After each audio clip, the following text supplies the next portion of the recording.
नमस्कार, मैं हूं प्रोफेसर राजेंद्र प्रसाद पांडे। आज की चर्चा का विषय है विमर्श परक साहित्य का अनुवाद। We are going to discuss today translating literatures pertaining to discourse। आज की चर्चा के प्रमुख बिंदु हैं विमर्श का अभिप्राय, मीनिंग ऑफ डिस्कोर्स। दूसरा प्रमुख बिंदु होगा नारीवादी साहित्य का अनुवाद, ट्रांसलेटिंग फेमिनिस्ट लिटरेचर। तीसरा बिंदु होगा difference between feminism and gender, स्त्रीवादी साहित्य और जेंडर परक साहित्य में अंतर।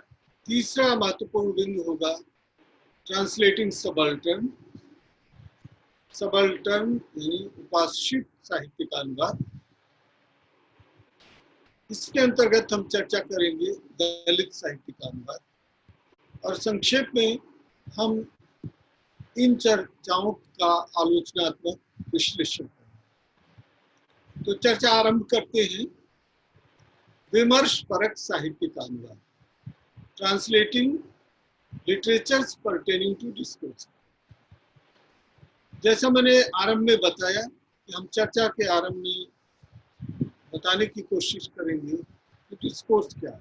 What do we understand when we say discourse, यानी जो डिस्कोर्स है वो है। तो जब हम डिस्कोर्स की बात करते हैं तो असल में ये विमर्श मूलतः तर्क परक साहित्य से जुड़ा हुआ साहित्य है। लेकिन जब हम आज विमर्श की चर्चा करते हैं तो now it has become a well defined term, एक सुपरिभाषित शब्द हो गया है। कैसे हो गया है? जब हम विमर्श की बात करते हैं तो 4-5 विमर्श आजकल प्रमुख है। कौन कौन से? एक स्त्री विमर्श, दलित विमर्श, अस्मितामूलक आइडेंटिटी से जुड़े हुए विमर्श, अस्मितामूलक विमर्श कर सकते हैं। Discourses asserting identities. अब ये अस्मिताएं किन किन तरह की हो सकती है? क्षेत्र की अस्मिता है, भाषा की अस्मिता है, धर्म की अस्मिता है, बहुसंख्यक अल्पसंख्यक अस्मिताएं। इसके अतिरिक्त अन्य अस्मिताएं जो जेंडर परक अस्मिता है, क्षेत्रीय अस्मिता है, इन सब को हम बड़े फलक पर ले जाकर के देखें तो इसको हम कह सकते हैं जेंडर परक। खासतौर से भारत के संदर्भ में 2 प्रमुख अवधारणाएं हैं, जेंडर परक साहित्य और दलित साहित्य। और जेंडर परक एक बड़ा शब्द है, व्यापक अर्थ वाला शब्द है, खासतौर से स्त्री परक साहित्य और दलित साहित्य। तो इनको हम किस रूप में समझते हैं, इसको पहले जान लें, फिर अनुवाद के संदर्भ में उनका अनुवाद करते समय क्या सावधानी है, कैसे अनुवाद किए जाते हैं, इन मुद्दों पर चर्चा करते हैं। तो जैसा मैंने बताया कि जब हम डिस्कोर्स की बात करते हैं तो वेल आर्गुमेंटेटिव थॉट प्रोसेस को हम एक तरह से discourse can be said to be a very well defined argumentative thought process. अब ये सुपरिभाषित जो विचार प्रक्रिया है वो विमर्श कर सकती है, कही जा सकती है। कह सकते हैं सामान्य अर्थ में कि यही विमर्श है। खासतौर से 2 प्रमुख विमर्श, स्त्री विमर्श और दलित विमर्श, हम यहाँ जान सकते हैं, कह सकते हैं, समझ सकते हैं। लेकिन उसको भी दूसरे नजरिए से देखने समझने की जरूरत है। कैसे? कि अब एक लेख स्मरण हो रहा है, वो है Gayatri Chakravorty Spivak, can subaltern speak? क्या सबाल्टर्न बोल सकता है? अब सबाल्टर्न कौन है? सबाल्टर्न वो कि जो सेकेंडरी डिजाइन डिफाइंड है। मतलब ये कि जो प्रमुख नहीं है, द्वितीय उसकी अस्मिता, सेकेंडरी सिटीजनशिप, सेकेंडरी आइडेंटिटी, इस रूप में इसको हम समझने की कोशिश करें, तब हम विषय के साथ सही ढंग से न्याय करें। तो जब वे कहती है इसकी बात, कैन सबाल्टर्न इसकी, तब असल में वो बताने की कोशिश करती है कि सबाल्टर्न को बोलने की मनाही कर दी गई है तरह तरह से।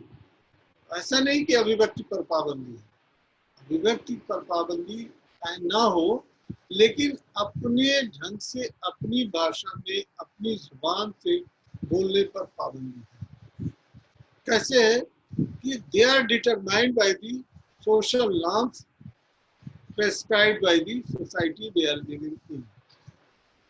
मतलब जिस समाज में रहती है उसके द्वारा निर्धारित सामाजिक मर्यादाओं के अनुसार स्त्री हो चाहे दलित हो, इनको जीवन यापन करना होता है, करना पड़ता है।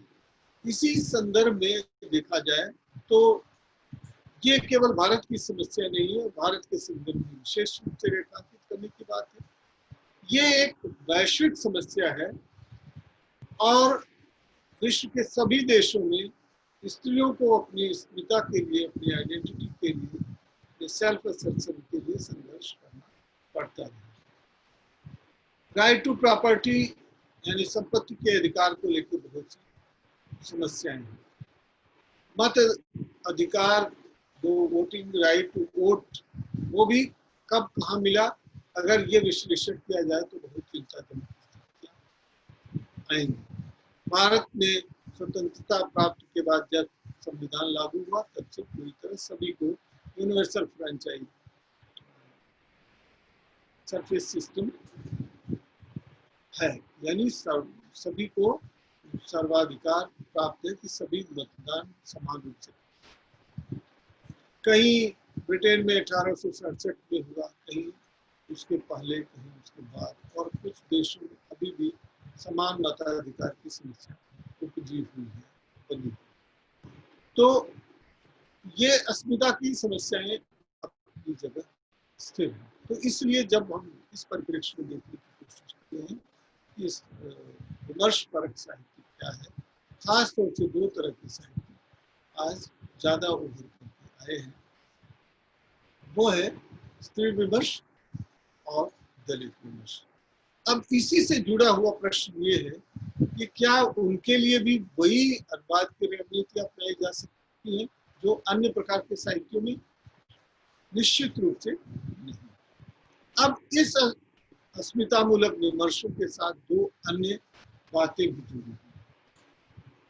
वो ये है, दोनों के साथ हालांकि थोड़ा अंतर करना आवश्यक होगा, कि एक है एक्सपीरियंस्ड रियलिटी और एक है एम्पैथेटिक, यानी सहानुभूतिपूर्ण या संवेदनापूर्ण अनुभव, और दूसरा है स्वानुभूति, अपना अनुभव, सेल्फ एक्सपीरियंस्ड रियलिटी, जो खुद भोगा हुआ यथार्थ होता है।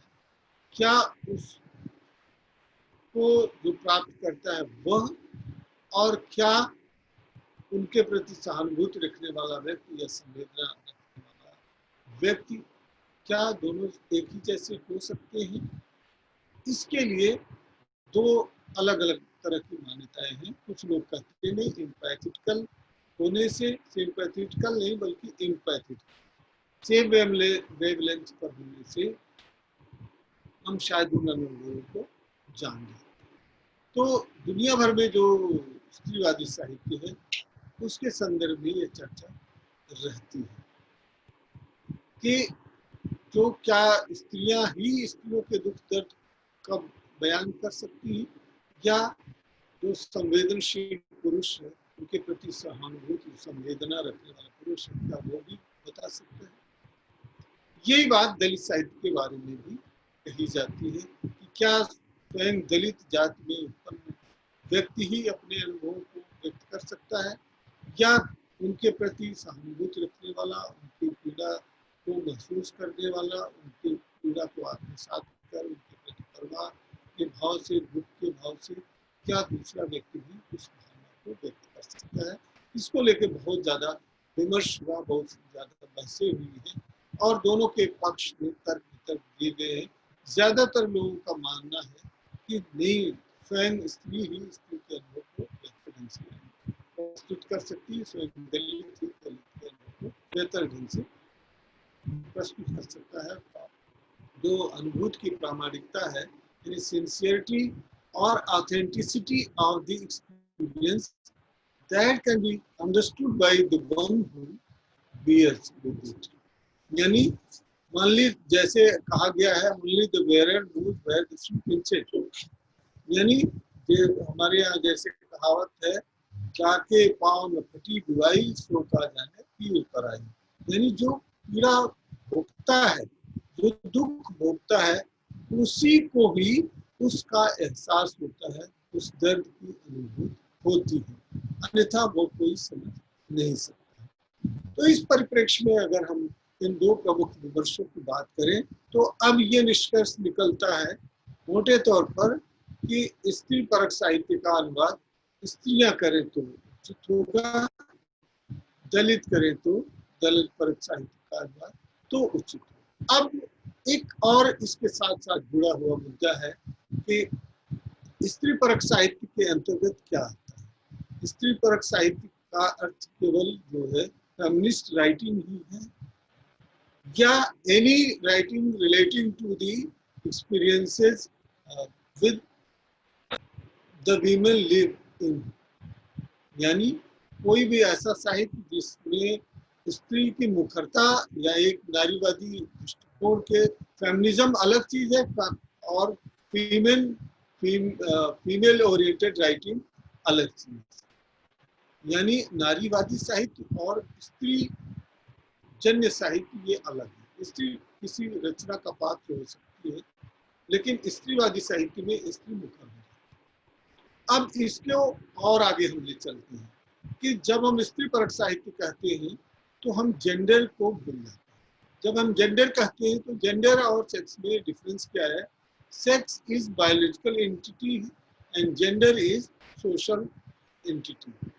ये बायोलॉजिकल सोशल में डिफरेंस क्या है कि कोई जो है, जब हम जाति पर दृष्टि से देखते हैं तो जाति जन्य कारण जैसे होते हैं, वैसे ही लैंगिक कारण, एक स्त्री के रूप में उत्पन्न होना क्या स्त्री परक साहित्य के अंतर्गत आता है? तो जानते हैं, बहुत ज्यादा विस्तार इस पक्ष को देना उचित नहीं होगा, लेकिन फिर भी संक्षेप में हम बताना चाहते हैं कि सिमोन द बुआ नामक जो फ्रांसीसी लेखिका थी, उन्होंने पुस्तक लिखी द सेकेंड सेक्स, यानी the second rate of citizenship.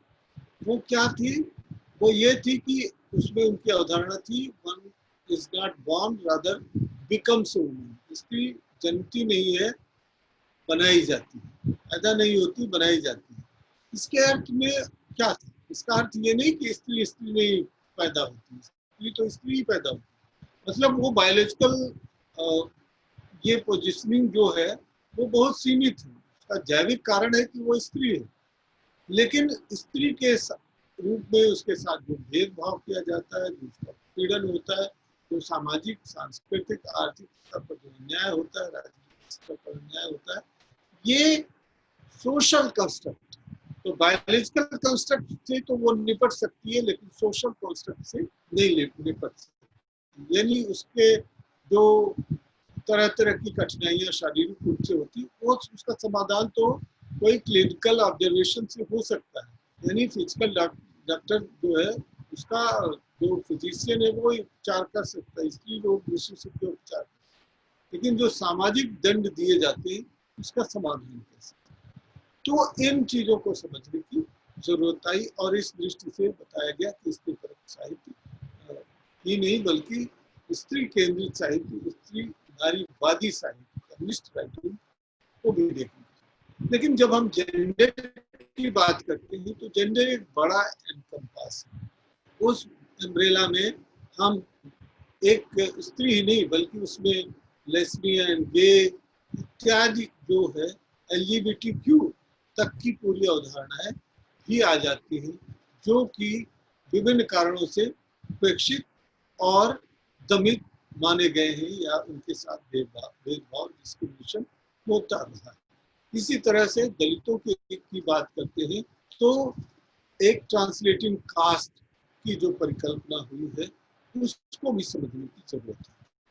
अब अनुवाद को किस रूप में देखना चाहिए इस संदर्भ में और कैसे देखा जाए, तो कनाडाई स्कूल ऑफ ट्रांसलेशन ने ट्रांसलेटिंग जेंडर पर बहुत विस्तार से काम किया है। यानी कनाडा की खासतौर से स्त्री रचनाकारों और अनुवादकों ने बहुत विस्तार से इस विषय पर चिंतन किया और उन्होंने विस्तार से बताने की कोशिश की कि कैसे इसका फलक व्यापक है, कैसे इस संदर्भ में चर्चा अपेक्षित है। उसमें शेरी साइमन का नाम सबसे ज्यादा महत्वपूर्ण है और उन्होंने विस्तार से बताने की कोशिश की स्त्री की जो रचना है उसका अनुवाद अगर स्त्रियां करें तो किस रूप में सामने चीजें आ सकती। इसी को दूसरे ढंग से समझने की कोशिश करें तो हम देखते हैं कि कुछ आलोचकों का, विचारकों का मानना है कि एक प्रतिक्रिया थी। किस रूप में? शेरी साइमन जैसे कनाडा स्कूल ऑफ ट्रांसलेटर्स की प्रतिक्रिया किस रूप में थी? एक विचार आया कि जॉर्ज स्टेनर के विचार थे, उसमें उन्होंने अनुवाद की अवधारणा बताई, उसको उन्होंने हर्मेनेटिक मोशन के रूप में प्रस्तुत किया, हर्मेनेटिक थ्योरी ऑफ ट्रांसलेशन, और उसमें उन्होंने बताया कि trust, embodiment, penetration and then hermeneutics, ये जो चार बिंदु हैं। तो व्याख्या में उन्होंने बताने की कोशिश की कि पहले मूल पाठ के प्रति हम कैसे विश्वास अर्जित करते हैं, फिर हम उसके साथ संवाद स्थापित करते हैं, एम्बॉडीमेंट होता है, फिर पेनिट्रेशन, उसके भीतर प्रवेश करते हैं, और फिर हम जो है उसका हर्मेनेटिक्स करते हैं, यानी भाषा करते हैं, विश्लेषण करते हैं, इंटरप्रेशन करते हैं। अब इस रूप में हम इसको देखने की कोशिश करें तो ज्यादातर लोगों का मानना है कि जो कनाडियन स्कूल ऑफ ट्रांसलेशन है वो फेमिनिस्ट राइटिंग को मानता है। This was nothing but a reaction to the propositions made by George Steiner, यानी जॉर्ज स्टेनर की स्थापनाओं की ये प्रतिक्रिया थी। कैसे प्रतिक्रिया थी? जो अवधारणा उनका ट्रस्ट, एम्बॉडीमेंट, पेनिट्रेशन, इंटरप्रिटेशन, ये सारी व्याख्याएं, खासतौर से पेनिट्रेशन की जो व्याख्या है, this was counter to the propositions made by George Steiner. तो जो पेनिट्रेशन है, प्रवेश है, अंतःपुर में प्रवेश का जो उनका स्थान है, उनकी स्थापना है, उसके विपरीत एक, उसके विरुद्ध एक प्रतिक्रिया के रूप में ये सामने आई थी मान्यता, और उस रूप में वो प्रस्तुत की गई थी। तो जो शेरी साइमन और अन्य अनुवादकों का जो मत है वो असल में इस पूरी प्रतिक्रिया के रूप में देखा जा सकता है। तो जो स्त्री परक साहित्य है उसका स्त्रियां ही अगर अनुवाद करें तो ज्यादा बेहतर है। लेकिन अब सवाल उठता है कि जिस एलजीबीटीक्यू की हम बात करते हैं तो क्या उनके साथ क्या स्थितियां है? तो इस रूप में हम देख सकते हैं कि ट्रांसलेटिंग जेंडर का जो पर्सपेक्टिव है उसको भी ढंग से समझने की कोशिश करनी चाहिए। लेकिन मैं निजी तौर पर यह मानता हूँ कि स्त्रियों का अनुवाद सिर्फ स्त्रियां ही नहीं कर सकती हैं। अगर उनके साथ जो संवेदनशील ढंग से, संवेदनापूर्ण ढंग से व्यवहार करने वाला कोई पुरुष भी अगर अनुवाद करे तो बेहतर अनुवाद कर सकता है। अब इसी को दूसरे ढंग से प्रस्तुत करते हुए गायत्री चक्रवर्ती स्पिवाक भी एक अन्य निबंध में बताती है पॉलिटिक्स ऑफ ट्रांसलेशन, यानी अनुवाद की राजनीति। अनुवाद की राजनीति की व्याख्या करते हुए विस्तार से बताती है कि कैसे उन्होंने अनुवाद कर्म में ये देखा कि रीडर एज ट्रांसलेटर और ट्रांसलेटर एज रीडर, ये दोनों भूमिकाएं निभाते हैं। और उन्होंने महाश्वेता देवी के अनुवाद के माध्यम से, उसके व्यवहारिक अनुवाद के माध्यम से बताने की कोशिश की कि अनुवाद कर्म में किस तरह से स्त्रियां अपने विमर्श को मुख्य रूप में प्रस्तुत कर सकती है। और एक प्रमुख बात बताई गई, स्तनदायिनी का अनुवाद उन्होंने किया। और स्तनदायिनी का अनुवाद अगर ब्रेस्ट गिवर पहले नहीं हुआ था, वो वेट नर्स हुआ था। वेट नर्स में वो स्तनदायिनी का मूल भाव था, वो मुखर होकर के सामने नहीं आया जो महाश्वेता देवी बताना चाहती। बल्कि जब इन्होंने उसको ब्रेस्ट गिवर के रूप में सामने रखा, तो ये असर्शन ऑफ आइडेंटिटी, यानी उनकी स्त्री की अस्मिता मुखर होकर के सामने आती है, इस रूप में वो देखा जा सकता है। और इस तरह से हम कहें तो ट्रांसलेटिंग फेमिनिस्ट डिस्कोर्स की बात सामने आती है। और मुखर रूप में ये सामने आता है कि कैसे स्त्रियां अनुवाद करते समय स्त्री रचनाकारों के अनुवाद कर्म में उसको नया आलोक दे देती है, नए ढंग से वो प्रस्तुत कर देती है और नई मुखरता ला देती है। और उनका जो सरोकार होता है भाषा का अनुवाद करना नहीं होता है, मूल सरोकार होता है the concerns and the feelings and the pathos inserted therein are required to be transferred. ये जो भावना है, इसके संदर्भ में जब अनुवाद की चर्चा होती है तो ज्यादा उपयोगी और रोचक हो जाती है। अब हम बताते हैं ट्रांसलेटिंग दलित और सबाल्टर्न। सबाल्टर्न के अंतर्गत उसकी व्यापक परिधि में जैसे मैंने बताया, कहीं माना जा सकता है कि स्त्रियां भी सबाल्टर्न है, कई गे है, कई लेस्बियन है, क्यों कई माइनॉरिटीज। सबाल्टर्न कौन है? उपाश्रित, मतलब जो सेकेंडरी ट्रीटमेंट जिसको मिलता है वो सबाल्टर्न हो जाता है। कहीं का की बहुसंख्या दूसरी जगह अल्पसंख्या में जब बदल जाती है, जब माइनॉरिटी हो जाती है मेजॉरिटी की, तो वो भी सबाल्टर्न हो जाते हैं। तो ये निर्भर नहीं करता है कि कौन सबाल्टर्न है, बल्कि अगर इस तरह का भी विश्लेषण किया जाए तो हर जगह नहीं, कुछ क्षेत्रों में कुछ जो तथाकथित जो अत्याचारी माने जाते हैं या पर कास्ट क्लास के लोग माने जाते हैं, रिप्रेसर जो जिसको हम मानते हैं, कभी कभी वो रिप्रेस्ड की भूमिका में भी आ जाता है। कहीं स्त्रियां भी इस रिप्रेसर की भूमिका में आ जाती है, कहीं रिप्रेस्ड की भूमिका में, लेकिन ज्यादातर ये मान्यता है कि रिप्रेस्ड की, दलित की भूमिका में ही वो दिखाई देती है। तो इस पूरे बिंदु पर, इस पूरी चर्चा में विस्तार से इसको समझने की जरूरत है। लेकिन कई पुस्तकें प्रकाशित हुई हैं, कुछ अनुवाद कार्य किए गए हैं, ट्रांसलेटिंग कास्ट। अब ट्रांसलेटिंग कास्ट के संदर्भ में जो कास्ट ओरिएंटेड टेक्स्ट है उसका ट्रांसलेशन किया गया। अभी मान लीजिए हम अलग अलग ढंग से उसकी व्याख्या कर सकते हैं। कहीं गोदान का अनुवाद भी पाठपरक विश्लेषण की दृष्टि से ट्रांसलेटिंग कास्ट में आ सकता है, कहीं ट्रांसलेटिंग दलित के रूप में आ जाता है।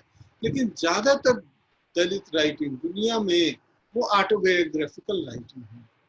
यानी ऑटोबायोग्राफिकल राइटिंग को हम इस रूप में देखने की कोशिश करें कि खास तौर से वो अपने जीवन के अनुभवों को, अपने आत्मकथाओं को विस्तार से बताने की कोशिश करते हैं। जैसे अगर हम मराठी आत्मकथा पर रचना अक्कर मासी की बात करें, तो ये आत्मकथा परक रचना जिसने दुनिया भर में प्रभाव उत्पन्न किया, खासतौर से भारत के संदर्भ में मराठी जो है भाषा में लिखे होने के बावजूद जब ये हिंदी और अंग्रेजी तथा अन्य भाषाओं में, शरण कुमार लेमाले की रचना जब अन्य भाषाओं में पहुंची तो इसकी खूब चर्चा हुई और इस पर विचार किए जाने लगे। हिंदी में भी अनेक दलित आत्मकथाओं के साहित्य की रचना हुई। अभी शिवराज सिंह बेचैन का एक आत्मकथा पर उनकी रचना आई, मेरा बचपन मेरे कंधे पर। इसी तरह तुलसी राम का मुद्दलिया, ऐसी अनेक रचनाएं सामने आई। और मोहनदास ने मिश्राय का मेरे पिंजरे पिंजरे, ये जो है उसको समझने की कोशिश करनी चाहिए कि इनके अनुवाद कैसे हुए हैं और कैसे उसके साथ न्याय हुआ है। क्या सभी स्वयं उसी जाति के थे? नहीं थे। तो इसके बावजूद अगर अनुवाद होता है तो मूल यह नहीं होता है कि स्वयं उसी क्षेत्र, वर्ण, जाति का व्यक्ति हो, बल्कि उस संवेदना से जुड़ा हो, उस कठिन अनुभव को समझ पाया हो, तब वो सही ढंग से न्याय कर सकता है। लेकिन इसके बावजूद ये अब लगभग पूरी तरह से माना जाने लगा है कि स्वयं अगर, जैसे कहा जाता है कि आपकी आपको अपने हक की लड़ाई स्वयं लड़नी होगी, तो दूसरा कोई नहीं लड़ सकता। इसलिए अब एक तरह से मोटे तौर पर यह सिद्धांत बन गया है, लोगों की व्यापक मांग हो गई है और मान्यता भी हो गई है कि अगर स्त्रियों की रचनाओं का अनुवाद करें तो शायद ज़्यादा न्यायपूर्ण ढंग से अनुवाद होगा, और उसमें जो चिंताएं हैं, उसके जो सरोकार हैं, उनकी जो अपनी मुखर अभिव्यक्ति है वो सामने आ पाएगी।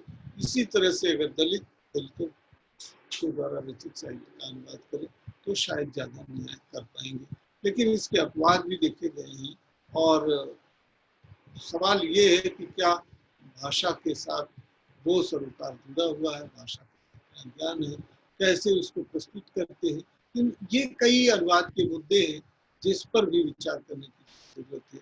लेकिन संक्षेप में जब हम विमर्शों की बात करते हैं तब हमें देखना होगा, खास रूप से सबाल्टर्न के अंतर्गत तो कई कई स्त्रियां, आदिवासी सब कुछ आ जाता है, और उसमें दलित भी आ जाते हैं। लेकिन सबाल्टर्न को अगर हम विशेष रूप में परिभाषित करने की कोशिश करें तो स्त्री अलग हो जाती हैं, दलित अलग अस्मिता बोलक हैं, अन्य अस्मिताएं भी हैं, लेकिन अन्य अस्मिताओं पर और विस्तार से चर्चा करने की आवश्यकता नहीं प्रतीत होती है। कुछ यही उपयोगी होगा। अनुवाद के संदर्भ में खासतौर से हम समझने की कोशिश करें कि translating gender and translating subaltern और दलित, अगर इस संदर्भ में हम विचार करें तो प्रमुख बातें क्या होंगी, इसकी ओर हमने आज संक्षेप में आपका ध्यान आकर्षित। आशा है चर्चा उपयोगी लगी। आपका बहुत धन्यवाद।